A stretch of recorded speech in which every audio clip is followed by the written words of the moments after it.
Aspirants, welcome to all in my YouTube channel.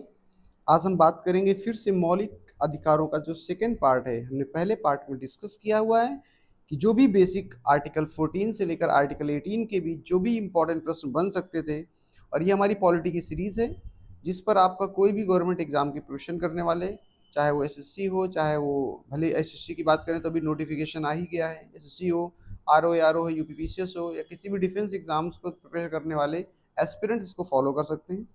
GS एक बड़ी समस्या सबके लिए दिखती है, और मैंने लास्ट वीडियो में पॉलिटी में बहुत ही एक अच्छे वे में फ्लो चार्ट, टैगलाइंस और पॉइंटर्स का यूज करते हुए मैंने पीपीटी बनाई थी, जिसके माध्यम से हमने वहाँ पर एक्सप्लेन किया वो सारी चीज़ें।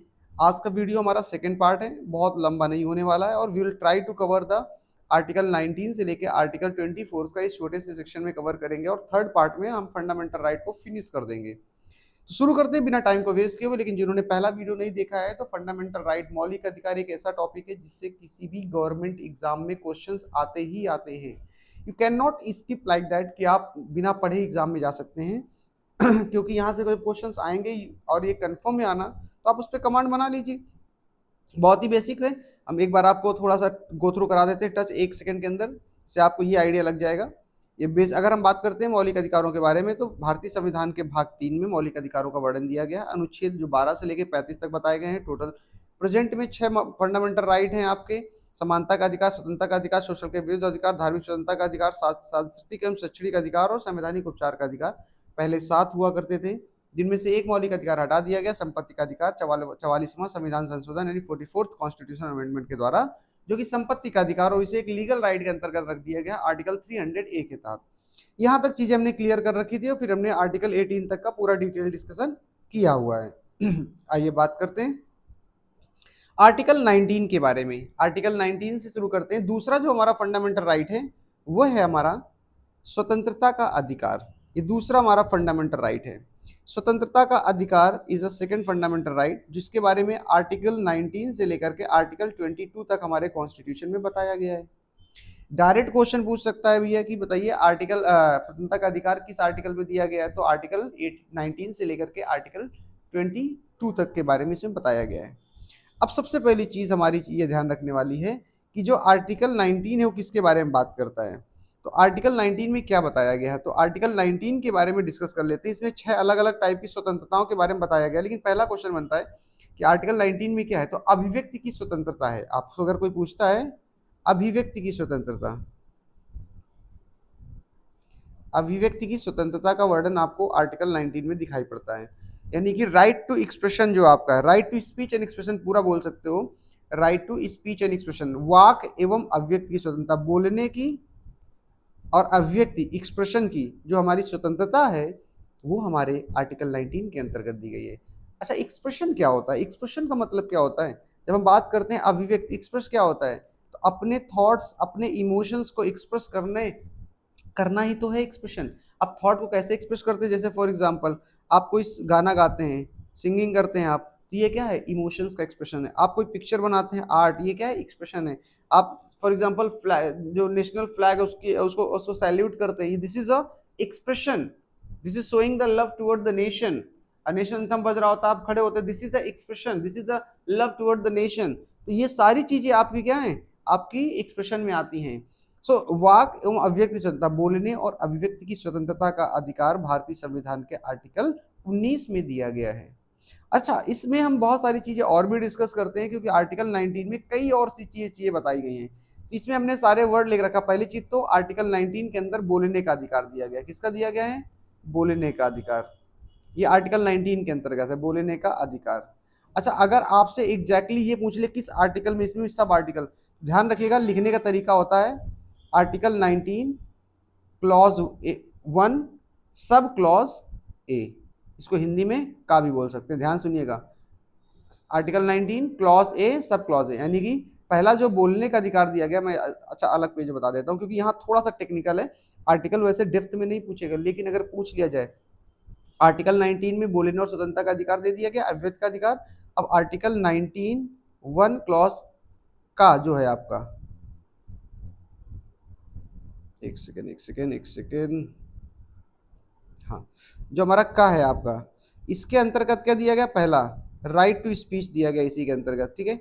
राइट टू स्पीच आपको इधर दिया गया है, बोलने का अधिकार आपको दिया गया है, यहाँ पर आप स्पीच दे सकते हो जो आपको दिया गया है, ठीक है। बोलने का अधिकार आपको दिया गया है। अभिव्यक्ति के अंतर्गत फिर दिया गया आर्टिकल 19(1) क्लॉज खा, यानी कि बी जो आपका होगा।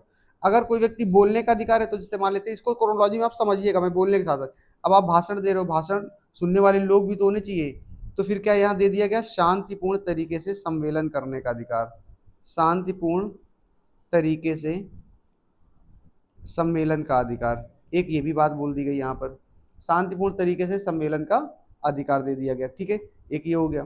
फिर दूसरा आर्टिकल 19 में ही क्या दिया गया है, आर्टिकल 19 जब आप सम्मेलन कर रहे होगे तो फिर क्या होगा, आपको बहुत सारे लोग इकट्ठा हो गए, मान लेते हैं बहुत सारे जब लोग इकट्ठा हो जाएंगे तो आप चाहोगे कोई ऑर्गेनाइजेशन बना ले, तो यहाँ पर संघ बनाने का अधिकार है आपका, संघ बनाने का अधिकार, ध्यान रखिएगा। आप कोई भी एसोसिएशन को फॉर्म कर सकते हैं, यानी एसोसिएशन बनाने का राइट आपको यहाँ पर आर्टिकल 19 ही देता है। सहकारी संस्थाएं जो बनाई जाती हैं, सोसाइटीज़ बनाई जाती हैं, उसको बनाने का राइट आपको दे देता है आर्टिकल 19। अब मान लेते हैं आपने बोला, फिर शांतिपूर्ण तरीके से उसका सम्मेलन आयोजित कर लिया, फिर उसके बाद संघ भी बना लिया, फिर क्या होगा कि जब आपका एसोसिएशन बन जाएगा तो आप प्रचार भी तो करोगे ना।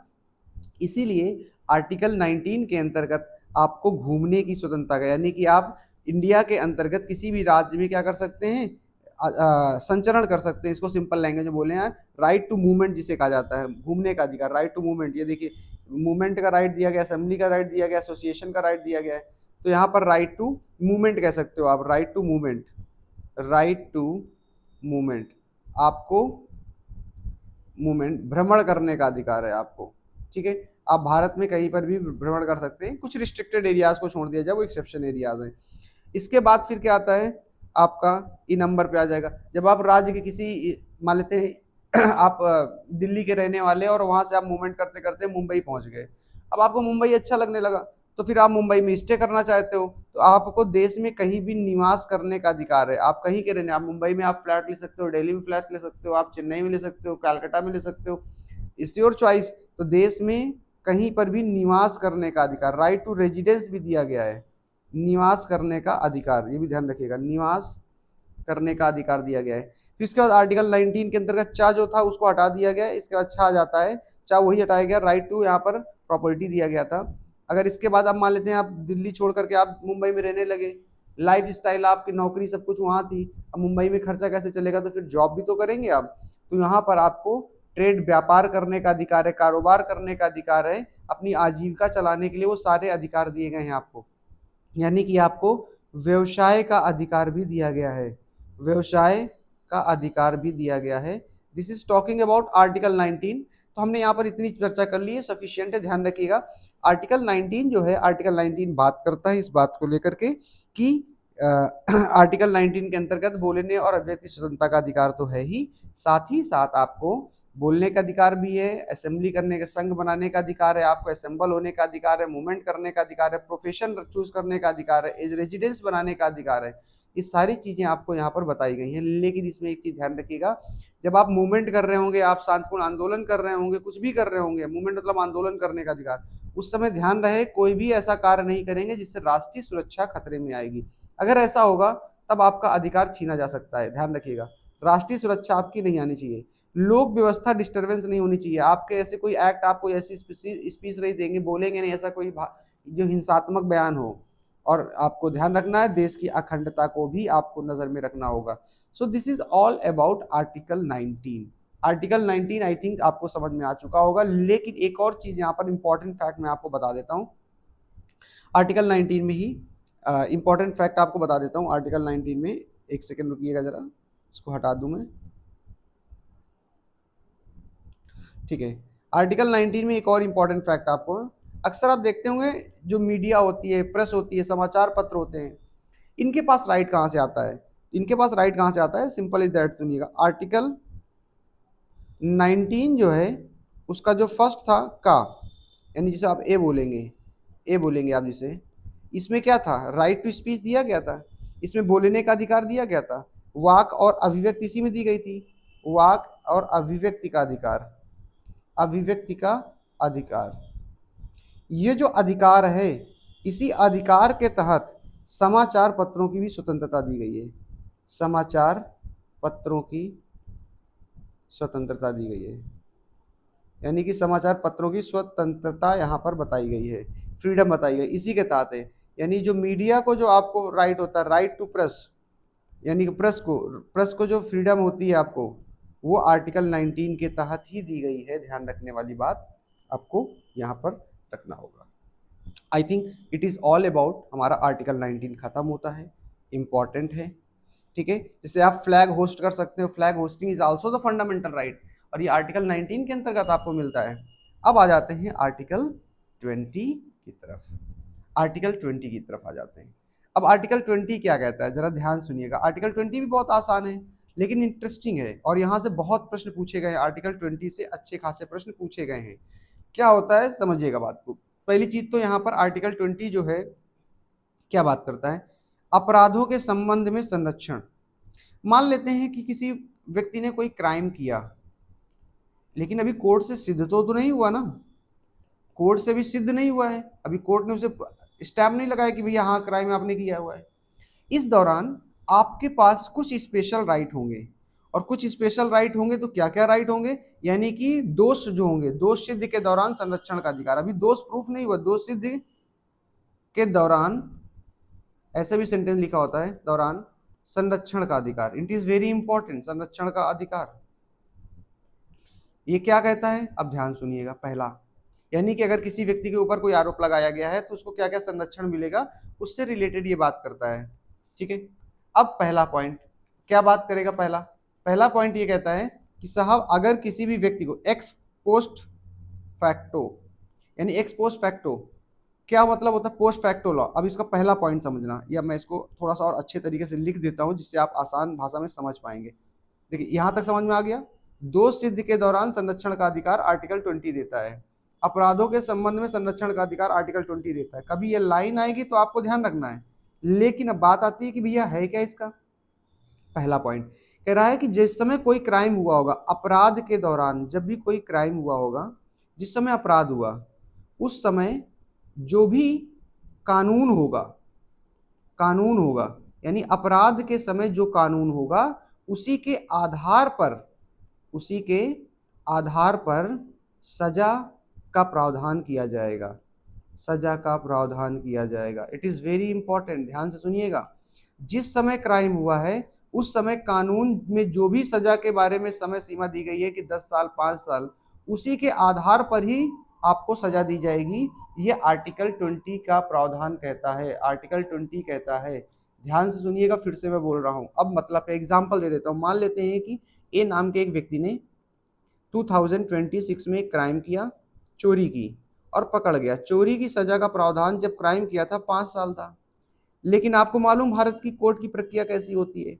कोर्ट में केस चल रहा था, भाई साहब निर्णय आया 2030 में और ये दोषी पाए गए। अब 5 साल का प्रावधान था, लेकिन हमारे जो सरकार है उस सरकार ने 2027 में इस पर चोरी पर लॉ चेंज कर दिया, और इसने कहा कि अब चोरी करने वालों को 10 साल की सजा का प्रावधान दिया जाएगा, 10 साल की सजा दी जाएगी। अब यहाँ पर कॉन्फ्लिक्ट पैदा हो गया कि जो ए व्यक्ति था उसको अब सजा 10 साल की होगी कि 5 साल को होगी। यही फैक्ट यहाँ पर क्लियर कर रहा है। ये कह रहा है कि जिस समय क्राइम किया गया था उस समय जो सजा का प्रावधान होगा उसी के आधार पर उसको सजा दी जाएगी 2030 में, ना कि 10 साल। यानी कि इसको 10 साल नहीं 5 साल वाले कानून के तहत दी जाएगी। हो सकता है कि अगर उसे मालूम होता 10 साल की सजा तो वो क्राइम ही ना करता, इस डर से। So the point is that बड़ा कॉन्ट्रोडिक्टी है इसमें, कुछ मामलों में इसमें चेंजमेंट भी किया गया है, बट अभी के लिए आर्टिकल 20 का पहला क्लॉज आपको आई थिंक समझ में आ गया होगा। तो आप सेंटेंस अगर लिखना चाहते हो तो आप नोट जरूर कर लीजिएगा। अपराध के समय उपस्थित कानून के आधार पर ही सजा का प्रावधान किया गया। क्लियर, पहला फैक्ट आपको क्लियर हो गया। आइए दूसरे पर। तो ये एक्स फैक्ट पोस्ट फैक्ट बता रहा है इंग्लिश में, ये इसका मतलब वही होता है। अब दूसरे फैक्ट पे आते हैं। Dual jeopardy is not allowed. दूसरा फैक्ट इंग्लिश में आप लिख सकते हो, आर्टिकल 20 का क्लॉज 2 है ये, आर्टिकल 20 का क्लॉज 1 है। क्या कहता है दूसरा, dual jeopardy is not allowed. अब इसका क्या मतलब है हिंदी में भी बता देते हैं। इसका मतलब है दोहरी क्षति नहीं होगी। आर्टिकल 20 क्लॉज 2 में कहता है दोहरी क्षति नहीं होगी। अब इसका क्या मतलब है दोहरी क्षति नहीं होगी, ये इसलिए नोट करिएगा क्योंकि इससे अंदर से क्वेश्चन पूछते हैं दोहरी क्षति, एक अपराध के लिए एक से ज्यादा बार सजा नहीं हो सकती। एक अपराध के लिए, एक अपराध के लिए ध्यान रखिएगा, एक से ज्यादा बार सजा नहीं हो सकती, नहीं हो सकती, एक से ज्यादा बार सजा नहीं हो सकती। मान लेते किसी व्यक्ति ने चोरी किया, तो एक जगह चोरी की, फिर दूसरी जगह चोरी की, फिर तीसरी जगह चोरी की, पकड़ गया, तो कह रहा है कि ऐसा नहीं होगा, पहली वाली चोरी के लिए पहली एक बार सजा दे दीजिए 5 साल काट के, फिर दूसरी वाली चोरी के लिए 5 साल, फिर तीसरी बार चोरी के, नहीं ऐसा नहीं होगा। कंबाइंड उसे पनिशमेंट दिया जाएगा, एक बार दिया जाएगा और वही फाइनल माना जाएगा। बार बार एक ही क्राइम के लिए 2 बार सजा का प्रावधान नहीं किया जाएगा। तीसरा which is very very important, तीसरा जो है आपका सेल्फ इनक्रिमिनेशन। सेल्फ इनक्रिमिनेशन का मतलब क्या होता है? किसी भी व्यक्ति को, जैसे मान लेते हैं पुलिस अक्सर ऐसा करती है, पुलिस ऐसा अक्सर करती है, ध्यान रखिएगा, और इसीलिए आपने देखा होगा पुलिस आपसे जब गवाही लेती है तो कोर्ट उस गवाही को मान्य नहीं करता, बिकॉज पुलिस, कोर्ट को ही मालूम है कि पुलिस फोर्सफुली डंडे के आधार पर आपसे गवाही ले लेगी, आप कबूल भी कर लेंगे। अगर पुलिस आपको किसी क्राइम में पकड़ लेती है, मतलब भगवान ना करे बट किसी व्यक्ति को पकड़ लेती है और उसके बाद आपसे कबूल कराती, कबूल कर लो, कोई टेंशन नहीं है। जब आप कोर्ट में जाएंगे वहां बयान मुकर जाइए, भाई साहब पुलिस वालों ने हमें जबरदस्ती हमसे कबुलाया इसलिए हमने कबूल लिया, क्योंकि पिटाई से तो बच जाओ कम से कम, क्योंकि पुलिस की ये गवाही मान्य ही नहीं होती है। इसलिए आपने अक्सर मूवीज में देखा होगा, जब बयान लगाया जाता है तो पहले पूछा जाता है कि आप इससे सहमत हैं, हाँ या ना। तो थर्ड पॉइंट क्या कहता है? थर्ड पॉइंट ये कहता है किसी भी अपराध के लिए, किसी भी अपराध के लिए अभियुक्त को, यानी कि जो व्यक्ति जिसके ऊपर आरोप लगा हुआ है, खुद के खिलाफ, खुद के खिलाफ गवाही देने के लिए मजबूर नहीं किया जा सकता। गवाही देने के लिए मजबूर नहीं किया जा सकता, and it is a fundamental right. अगर इसका वायलेशन होता है, you can go to the Supreme Court directly under article 32, और Supreme Court can not deny, Supreme Court उसे डिनाई नहीं कर सकता, उसे सुनना होगा। क्या बोलता है कि किसी भी व्यक्ति को खुद के खिलाफ गवाही देने के लिए मजबूर नहीं किया सकता। This is all about article 20। I hope आपको आर्टिकल 20 काफी अच्छे से समझ में आ चुका होगा, यहाँ तक कोई दिक्कत नहीं। आर्टिकल 21 पे आ जाइए। This is very very very important, article 21 क्या कहता है? आर्टिकल 21, आइए बात करते हैं आर्टिकल 21 के बारे में। और देखिए सबसे महत्वपूर्ण आर्टिकल में से एक है आर्टिकल 19 भी है और एक आर्टिकल 20 है। आर्टिकल 20 क्या कहता है? पहले तो सबको मालूम होगा, राइट टू लाइफ। आर्टिकल 20 क्या कहता है? Right to life. Right to life is talking about article 20। Dignified life, सिर्फ राइट टू लाइफ ही नहीं, किसी व्यक्ति को जीवन जीने का अधिकार तो है, लेकिन ध्यान रखिएगा आपको जीवन जीने के अधिकार के साथ साथ में आपको डिग्निफाइड लाइफ जीने का अधिकार है, यानी कि सम्मान पूर्वक जीवन जीने का अधिकार है। तो सबसे पहले आते हैं आर्टिकल 20 के बारे में, और भी डिस्कशन करेंगे हम यहाँ पर। हाँ ठीक है, तो सबसे पहले यहाँ पर आपको कुछ चीजें आपको बता देता हूँ मैं, जो कि इंपॉर्टेंट है आर्टिकल 20 में। सबसे पहली चीज आप ध्यान रखिएगा, आर्टिकल जो 20 है ये किस प्रकार के बारे में बात करता है? किसी व्यक्ति को उसके प्राण या दैहिक स्वतंत्रता का अधिकार है। प्राण एवं दैहिक स्वतंत्रता का अधिकार, जीवन जीने आपका व्यक्ति को उसके प्राण एवं दैहिक स्वतंत्रता का अधिकार है। तो यहाँ पर लिखिएगा राइट टू लाइफ, तो लिखा ही है राइट टू लाइफ। इसके साथ साथ राइट टू प्राइवेसी भी इसके अंतर्गत दिया गया है, व्यक्ति को प्राण या दैहिक स्वतंत्रता का अधिकार। ये थोड़ा सा डिस्कशन करूंगा मैं, बहुत इंपॉर्टेंट फैक्ट्स यहाँ पर मिलेंगे। का स्वतंत्रता का अधिकार, ठीक है, स्वतंत्रता का अधिकार। और किसी व्यक्ति को उसके राइट टू लाइफ से वंचित किया जा सकता है केवल और केवल एक, जब हम क्या बोलेंगे, रूल ऑफ लॉ के द्वारा, विधि के द्वारा प्रक्रिया को फॉलो करते हुए, विधि की प्रक्रिया के द्वारा ही केवल किसी व्यक्ति को की राइट टू लाइफ को छीना जा सकता है। ऐसा नहीं भाई लोगों को फांसी दी जाती है इसका मतलब आपका जीवन जीने का अधिकार छीना गया है, लेकिन केवल और केवल एक ही मेथड है, विधि की प्रक्रिया को फॉलो करते हुए ही आपका यह अधिकार छीना जा सकता है, इसके अलावा नहीं छीना जा सकता है। अब आपको कुछ और इसके बारे में आपको मैं बताऊंगा, लेकिन इससे जुड़े हुए आपको कुछ अधिकार और भी हैं। तो जीवन जीने के अधिकार को ध्यान रखिएगा।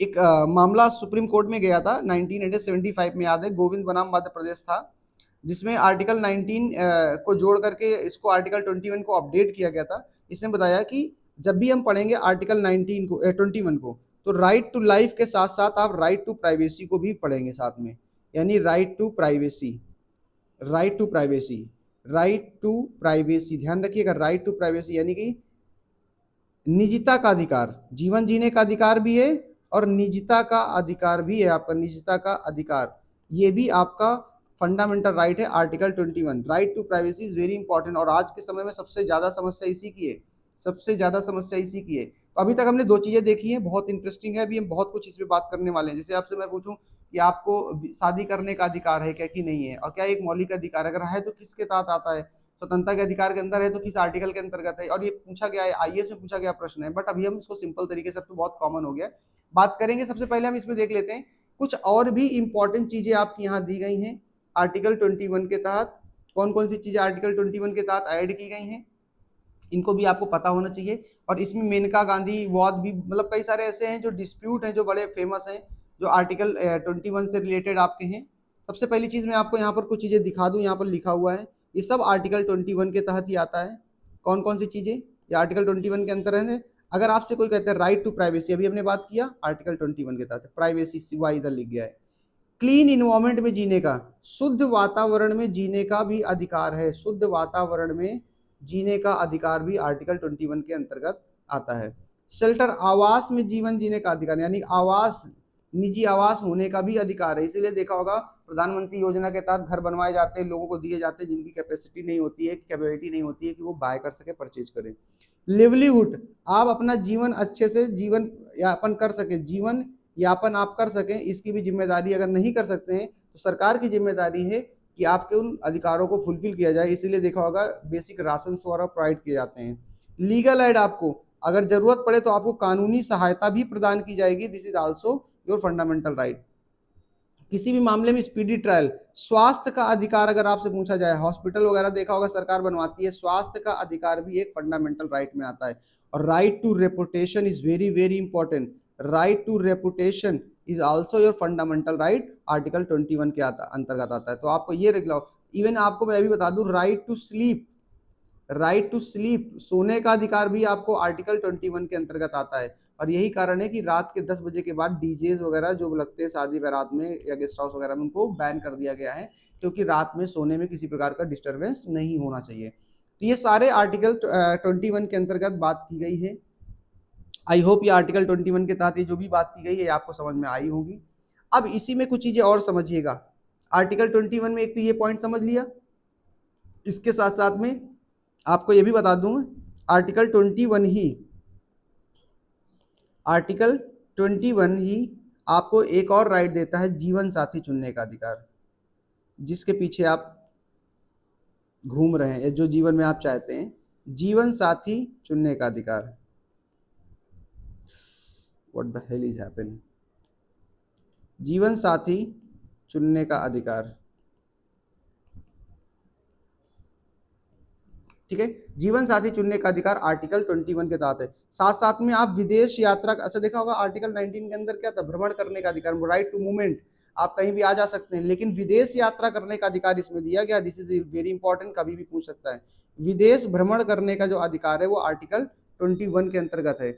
गरिमापूर्ण जीवन जीने का अधिकार, राइट टू रेपुटेशन, अभी मैंने बात किया, गरिमापूर्ण जीवन जीने का अधिकार है आपको, इसके तहत आपको आर्टिकल 21 के तहत है आपका, ठीक है। इस तरीके से आपको सारी चीजें आपको पता होनी चाहिए थी। अब इसी में कुछ चीजें और हैं, देखिए आर्टिकल 21A जो है वेरी वेरी इंपॉर्टेंट, आर्टिकल 21 जो है 21A वेरी इंपॉर्टेंट, ये शिक्षा के अधिकार की बात करता है। आपको मालूम है right to education is now a fundamental right, right to education is a fundamental right, right to education is a fundamental right. तो ये देखिए, ये हमारे कॉन्स्टिट्यूशन में पहले से नहीं ऐड था, हमने क्या किया, 46वां 86 कॉन्स्टिट्यूशनल अमेंडमेंट किया। कब किया गया था, 2002 में किया गया था, ईयर भी ऐड कर लीजिएगा, 2002 में हमने 86वां 86 कॉन्स्टिट्यूशनल अमेंडमेंट किया। इसके तहत हमने 6 से 14 वर्ष के बच्चों को कंपल एजुकेशन, 6 से 14 वर्ष के बच्चों के लिए हमने कंपलसरी एजुकेशन कर दिया, और ये बताया कि ये इनका क्या है, एक मौलिक अधिकार है, एजुकेशन इनका क्या है, मौलिक अधिकार, और कोई भी व्यक्ति 6 से 14 वर्ष के उम्र के बच्चों को शिक्षा लेने से वंचित नहीं कर सकता है। और ये किसकी जिम्मेदारी होगी, ये माता पिता या अभिभावक की जिम्मेदारी होगी कि 6 से 14 वर्ष के बच्चों को शिक्षा दिलाएं। और कैसी? सरकार कह रही है फ्री और कंपलसरी एजुकेशन। इसीलिए देखा होगा प्राइमरी स्कूलों में बैग्स, बुक्स, ड्रेस वगैरह सब कुछ दिया जाता है, इसलिए 6 से 14 साल के बच्चों के लिए फ्री एंड कंपलसरी एजुकेशन की बात क्योंकि वहाँ पर की गई है। तो ये तो आपको ध्यान रखने वाली बात है। लेकिन इसमें कुछ और चीज़ मैं आपको ऐड कर देता हूँ। अगर आपसे बात करूँ ये आया कहाँ से, ये आया कहाँ से, इसके लिए थोड़ा सा आपको सिमेट्री समझनी पड़ेगी। ये आया कहाँ से, तो इसके लिए आपको थोड़ी सी सिमेट्री समझनी पड़ेगी। बात ये थी कि हमारा एक भाग जो अभी आगे पढ़ेंगे भी हम लोग, भाग जो 4 है हमारा, भाग 4 में हमारी डीपीएसपी के बारे में बताया गया है। डीपीएसपी के बारे में, directive principle of state policy, उसमें एक आर्टिकल है, आर्टिकल 45 है। आर्टिकल 45 में बताया गया था कि जो मतलब आर्टिकल 45 में इसका डिस्कशन किया गया कि जो बच्चे होंगे, जो 6 साल से कम उम्र के बच्चे होंगे, राज्य उनकी शिक्षा का उपबंध करेगा। 6 साल से 6 वर्ष से कम उम्र के बच्चे जो होंगे, 6 वर्ष से कम उम्र के बच्चे जो होंगे,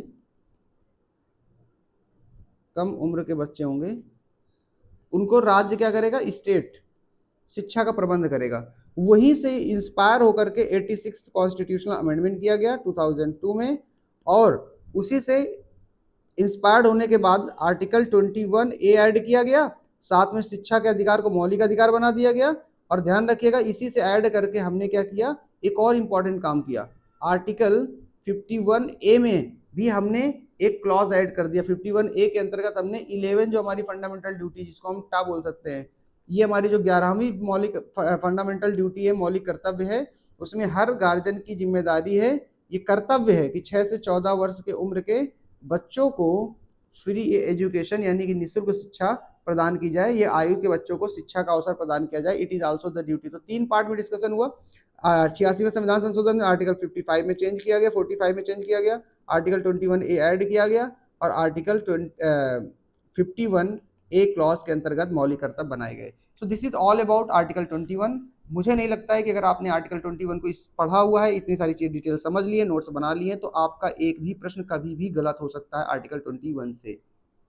नाउ दिस इज आर्टिकल 22। अब ये हमारा आर्टिकल 22 है। आइए बात कर लेते हैं इसके बारे में। ये क्या करता है? Protection during the arrest. ये क्या बोलता है? Protection during the arrest. जब आपको पुलिस गिरफ्तार करेगी, protection during arrest, during arrest, protection during arrest, जब आपको पुलिस गिरफ्तार करेगी आकर के, उस दौरान आपको क्या क्या अधिकार दिए गए हैं उसके बारे में ये बात करता है, प्रोटेक्शन ड्यूरिंग अरेस्ट के बारे में। तो चलिए देख लेते हैं आर्टिकल प्रोटेक्शन ड्यूरिंग अरेस्ट के बारे में। तो सबसे पहली चीज, गिरफ्तारी के दौरान संरक्षण का अधिकार। क्या क्या दिया गया है? पहला पॉइंट, यहाँ पर कुछ बातें मैं आपको लिख देता हूँ जो ऐड नहीं है। पहला पॉइंट, जब गिरफ्तारी की जा रही है उस समय आपको ये अधिकार है आपको कि गिरफ्तारी का आधार क्या है, यानी कि गिरफ्तारी का आधार क्या है ये जानने का अधिकार है। गिरफ्तारी का आधार क्या है? जो भी आपसे पुलिस वाला जो भी आपको अरेस्ट करने आ रहा है, वो आपको जब अरेस्ट करेगा, ये जानने का अधिकार है कि आपको अरेस्ट क्यों किया जा रहा है। गिव मी रीजन, आप बताइए, मुझे कारण बताइए। पुलिस वाले अक्सर क्या करते हैं, जब हाई प्रोफाइल लोग होते हैं तो पूरा सर्च वारंट और पूरा लेके जाते हैं, लॉ का ऑर्डर, कोर्ट का अरेस्ट वारंट लेके जाते हैं। ऐसे नॉर्मल आदमियों को, गरीब आदमियों को उठा लेते हैं, क्योंकि गरीब आदमी को मालूम ही नहीं उसके अधिकार क्या है। लेकिन अगर आपको मालूम है तो आप तुरंत क्वेश्चन करेंगे और वहां समझ में आ जाएगा कि हाँ आदमी जानकार आदमी है।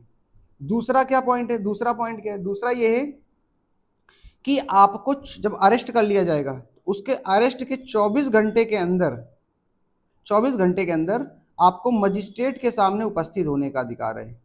जैसे मान लेते हैं आज दोपहर में 12 बजे आपको अरेस्ट किया गया है, तो अगले 12 बजे तक आपको कोर्ट में उपस्थित कर दिया जाएगा। जो चार्जशीट फाइल कैसे कैसे करते हैं, फाइल बनाएंगे, जाकर के FIR करेंगे कि अगले 24 घंटे के अंदर कर देंगे जाकर उपस्थित मजिस्ट्रेट के सामने। तो ये भी आपको अधिकार है। अगर आपको थाने में रखा जा रहा है बार बार, तो आप ध्यान रखिएगा, it is a violation of fundamental right.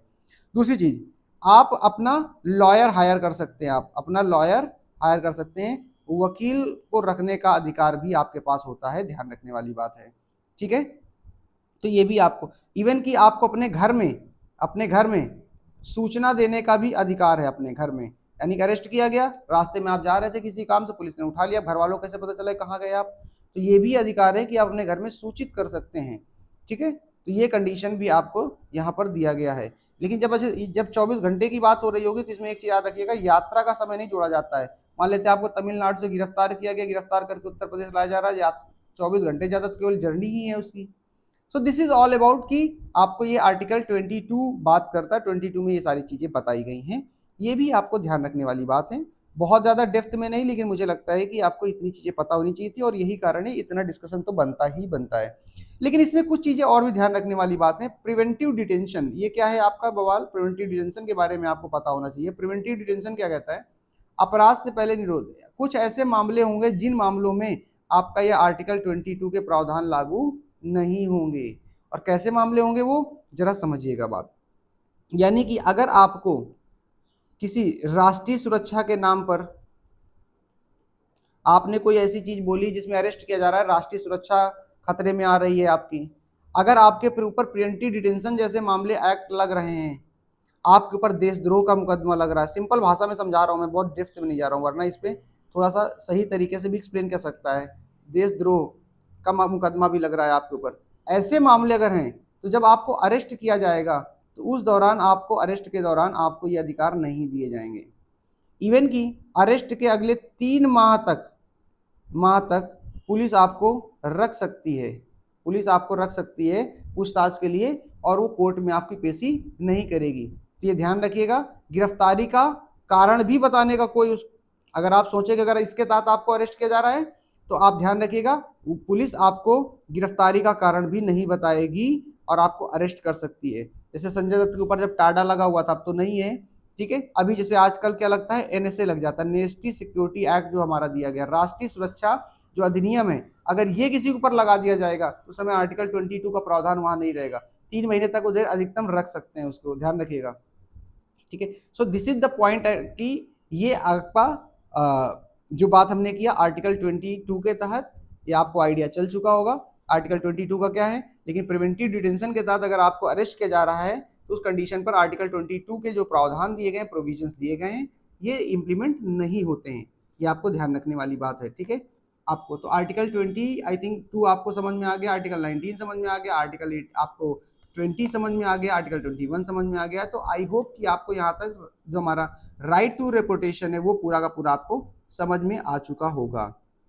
I think right to reputation आपको समझ में आ चुका होगा। अब हम इसी के आगे थोड़ा सा और बढ़ते हैं, थोड़ा सा और बढ़ते हैं। अगर हम देखते हैं अगला जो हमारा फंडामेंटल राइट है वो हमारा थर्ड फंडामेंटल राइट है, शोषण के विरुद्ध अधिकार, राइट अगेंस्ट एक्सप्लॉयटेशन कहा जाता है इसको। ये हमारा तीसरा है, राइट अगेंस्ट एक्सप्लॉयटेशन कहा जाता है, राइट अगेंस्ट एक्सप्लॉयटेशन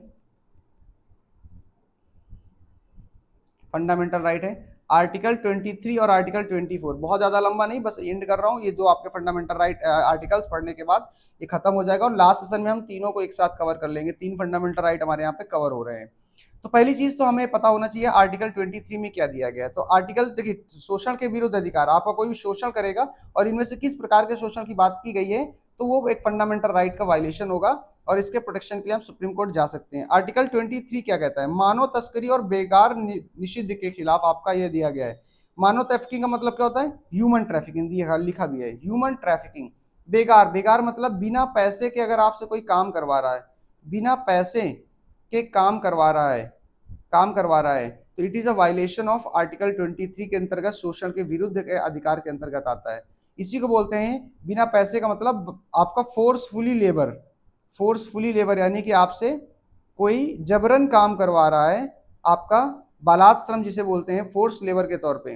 बेगार श्रम जिसे कहते हैं, बेगार श्रम, बेगार श्रम जिसे कहते हैं, तो ये आपका आर्टिकल 23 का वायलेशन है। दूसरी चीज मानव तस्करी, यानी कि जो देखा होगा आपने, किडनैपिंग होती है, छोटे छोटे बच्चों को किडनैप किया जाता है टारगेट बना करके, फिर उन्हें बेचा जाता है या अलग अलग उन्हें धंधों में भी कन्वर्ट कर दिया जाता है।